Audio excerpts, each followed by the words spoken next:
Marriage லைஃப்ல நீங்க கட்டாயமா தெரிஞ்சுக்க வேண்டிய 3 விஷயங்கள். நம்பர் 1, கம்யூனிகேஷன் அப்படிங்கிறது ஜஸ்ட் 2 பேரும் பேசிக்கிறது மட்டும் கிடையாது. உங்களுக்குள்ள ஏற்படக்கூடிய உணர்வுகளை உங்க பார்ட்னர் கிட்ட நீங்க எக்ஸ்பிரஸ் பண்ணணும்.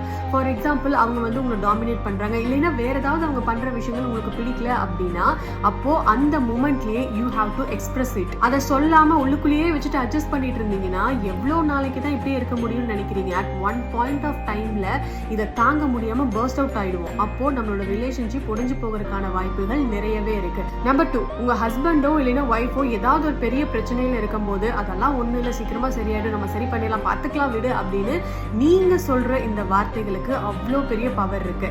இந்த மாதிரி அவங்க கிட்ட சொல்றதுக்கு அவங்கள சுத்தி நிறைய பேர் இருந்தாலும் உங்ககிட்ட இருந்து வரக்கூடிய இந்த மாதிரியான பாசிட்டிவ் வேர்ட்ஸ், எமோஷனல் சப்போர்ட் அவங்களுக்கு ரொம்ப ரொம்ப இம்பார்ட்டன்ட், எஸ்பெஷலி டியூரிங் தேர் டஃப் டைம்ஸ். நம்பர் 3, எந்த டெசிஷன் எடுத்தாலும் சரி, இல்ல வேற எதுனாலும் சரி, நீங்க 2 பேரும் சேர்ந்து தான் டிசைட் பண்ணணும். உங்க ரிலேஷன்ஷிப்குள்ள உங்க 2 பேரோட வாய்ஸுக்குமே வேல்யூ இருக்கணும். போத் ஆர் ஈக்குவல் அப்படின்னு நீங்க நினைச்சா மட்டும்தான் உங்களோட ரிலேஷன்ஷிப் லைஃப் லாங் ஹாப்பியாகவும் ஹெல்தியாகவும் இருக்கும்.